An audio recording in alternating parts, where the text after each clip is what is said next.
ప్రజల ప్రాణాలు పోయే పరిస్థితులు కల్పిస్తే సినిమా పరిశ్రమకు ఎలాంటి ప్రత్యేక అనుమతులు ఉండవని ముఖ్యమంత్రి రేవంత్ రెడ్డి హెచ్చరించారు. సంధ్యా థియేటర్ ఘటనకు సంబంధించి శాసనసభలో ప్రకటన చేసిన సీఎం తల్లి చనిపోయి పిల్లవాడు కోమాలో ఉన్న సినీ హీరో సహా ప్రముఖులు, రాజకీయ నేతలు మానవత్వం లేకుండా వ్యవహరించారంటూ దుయ్యబట్టారు. జైలుకు వెళ్లిన హీరోను ఇంటికి వెళ్లి ఓదార్చిన వారు ఆసుపత్రికి వెళ్లి బాలుణ్ణి, బాధిత కుటుంబాన్ని పరామర్శించలేదంటూ రేవంత్ రెడ్డి నిలదీశారు. సంధ్యా థియేటర్ వద్ద జరిగిన ఘటనపై పోలీసుల విచారణ కొనసాగుతుందని ముఖ్యమంత్రి రేవంత్ రెడ్డి అసెంబ్లీ వేదికగా ప్రకటించారు.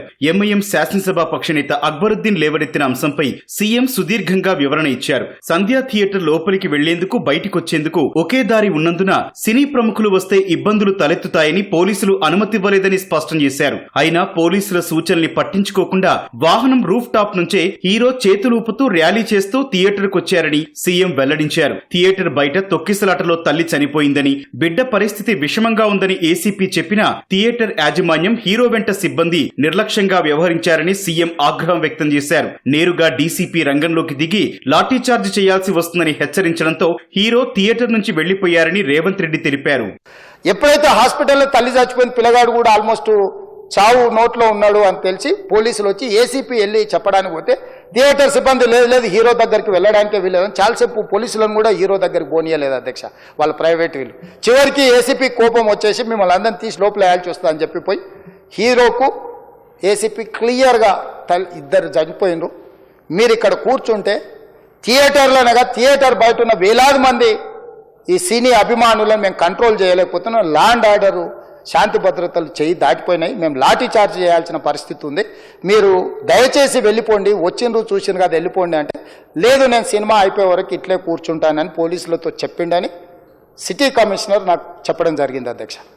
అదేవిధంగా ఇంకా కంట్రోల్ కాకపోవడంతో అప్పుడు డీసీపీ పై అధికారి రంగంలో దిగి వాళ్ళ అందరినీ లోపల వాళ్ళ ఎంబడున్న అడ్డుకుంటున్న వాళ్ళను పోలీసులతో జరిపించి చక్కగా డీసీపీ పోయి హీరో గారికి బయట చనిపోయినరు, పరిస్థితి చాలా గందరగోళంగా ఉన్నది, మీరు ఇక్కడ నుంచి కదలాల్సిందే, లేకపోతే మిమ్మల్ని పోలీస్ స్టేషన్కు తీసుకెళ్లాల్సిన పరిస్థితి వస్తుంది, మీరు ఇక్కడ నుంచి కదలాల్సిందే అని ఆ సమయంలో అతను తీసుకొచ్చి బండెక్కిస్తే మళ్ళీ అతను రూఫ్ టాప్ ఓపెన్ చేసి మళ్ళీ చేతులు ఊపుకుంటూ రోడ్ షో చేసుకుంటూ, అంటే తల్లి చనిపోయి పిల్లగాడు చావు బతుకుల మధ్యలో ఉన్నాడు, మీరు వెళ్ళండి అని వెనక్కి పంపిస్తే కూడా మళ్ళీ కారులో రూఫ్ టాప్ ఓపెన్ చేసి చేతులు ఊపుకుంటా అభిమానులను సంతోష పెట్టుకుంటా రోడ్ షో చేసుకుంటా అతను వెళ్ళిపోయింది అధ్యక్ష. అరెస్టు చేయడానికి వచ్చిన పోలీసులపైన హీరో దురుసుగా ప్రవర్తించారని సీఎం వెల్లడించారు. ఈ అంశంపై రాజకీయ పార్టీలు తనపై విమర్శలు చేయడం ఎంతవరకు సమంజసమంటూ రేవంత్ రెడ్డి ప్రశ్నించారు. చనిపోయిన 11వ రోజు వరకు వీళ్ళు ఎవరు, హీరో గాని ప్రొడ్యూసర్ గాని ఎవరు గాని ఆ కుటుంబాన్ని, చనిపోయిన కుటుంబాన్ని గాని హాస్పిటల్లో చావు బతుకుల మధ్యలో ఉన్న పిల్లవాడిని పరామర్శించడానికి కూడా పోలేదు అధ్యక్ష. ఇది ఏ రకమైన మానవత్వం అధ్యక్ష, నాకు అర్థం కాలేదు. ఇలాంటి మానవత్వం లేకుండా వ్యవహరించిన వాళ్లను పోలీసులు విధి నిర్వహణలో భాగంగా పోలీస్ స్టేషన్కు తీసుకెళ్తే ఒక ఆయన ట్విట్టర్లో పెడతాడు అడ్డగోలుగా 10 ఏళ్ళు మంత్రి చేసి ఉద్యమాలు చేసినామని చెప్పుకునేటోళ్ళు, ఉద్యమాల సమయంలో సినిమా షూటింగ్లే జరగొద్దని దాడులు చేసిన వ్యక్తులు ఇవాళ అతను భగవత్ స్వరూపుడు, అసలు అతన్ని పోలీసులు ముట్టుకుంటారా? అసలు ఈ రాష్ట్రం ఏమైపోతుంది? ఈ రాష్ట్రం ఉంటుందా? ఈ రకంగా రాజకీయ పార్టీలు అధ్యక్ష, రాజకీయ పార్టీలు ప్రజాప్రతినిధులుగా చనిపోయిన ప్రాణాల విలువ లేకుండా చావుకు కారణమైన ప్రత్యక్షంగా పరోక్షంగా అయిన వాళ్ళని పోలీస్ స్టేషన్ కు విచారించడానికి పిలిస్తే కూడా అది కూడా తప్పుపట్టి ప్రభుత్వాన్ని బద్నాం చేయాలి, ముఖ్యమంత్రిని తిట్టాలని ఎంత నీచమైన భాష వాడిన అధ్యక్ష. యూట్యూబ్లలో మీరు చూడండి. జైలుకు వెళ్లి వచ్చిన హీరో ఇంటికి క్యూ కట్టిన సినీ ప్రముఖులు బాధిత కుటుంబాన్ని ఒక్కసారైనా కలిశారా అని ప్రశ్నించారు. 20 రోజుల నుంచి హాస్పిటల్లో కోమాలో ఉంటే ఈ సినీ ప్రముఖులు ఒక్క రోజు కోసం పోలీస్ స్టేషన్ పోయిన ఇంటికాడ క్యూ కట్టి ప్రభుత్వాన్ని తిడుతున్నారు, నన్ను తిడుతున్నారు, అతన్ని పరామర్శిస్తున్నారు. ఏమైంది అధ్యక్ష? అతను కాలు పోయిందా, కన్ను పోయిందా, చేయి పోయిందా, ఏమైనా కిడ్నీలు దెబ్బతిన్నా, ఏమైంది? అతన్ని ఇంతమంది సినీ ప్రముఖులు పరామర్శించారు, కలిసిండ్రు, అభినందించారు, కానీ ఆ పిల్లగాన్ని కనీసమన్నా పరామర్శించడానికి సినీ ప్రముఖులు ముందుకు రాలేదంటే సినిమా ఇండస్ట్రీలో ఉన్న ప్రముఖులు ఏం ఆలోచన చేస్తుండ్రో, ఏం కోరుకుంటుండ్రో నాకైతే తెలియదు. सचमुच बोल रहा हूं, ये शर्म की बात है. 20 दिन के बाद भी इतने 1 दिन के लिए उनको पुलिस स्टेशन को लेकर गए तो हाईकोर्ट भी इमीडिएट अजर्नमेंट मोशन, लंच मोशन ले लिए, उनका बेल भी दे दिए, सब कुछ. आधी रात को 11-12 बजे अपने लोग बोल रहे थे जेल का दरवाजा खोलो 12 बजे उनको छोड़ो।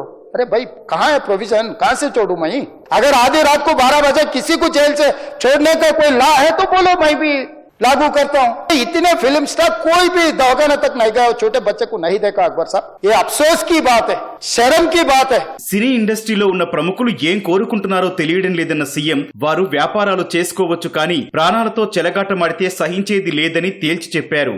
मैं फिल्म इंडस्ट्री जो बड़ा लोग है, मैं उन लोगों से गुजारिश करता हूं, इनह्यूमन नहीं रहना। आप बिजनेस कर लो, आप पिक्चर निकालो, पैसे कमाओ, सरकार से इंसेंटिव्स ले लो, सब्सिडीज ले लो, स्पेशल प्रिविलेज शूटिंग के लिए जो होना है वो मांगो, मगर किसी का हत्या होने के बाद, किसी का जान चलाने के बचाने के बाद, किसी का जान लेने के बाद आज स्पेशल प्रिविलेज मांगे तो ये सरकार में नहीं मिलने वाले। मैं जब तक मैं कुर्सी में रहता हूं तब तक नहीं देता हूं। मेरा जिम्मेदारी तेलंगाना आम जनता का जान बचाने का मेरा जिम्मेदारी है। उन लोगों के लिए कोई भी तकलीफ दिए, उन लोगों को कांग्रेस सरकार ने, मेरे सरकार ने छोड़ने वाला नहीं है।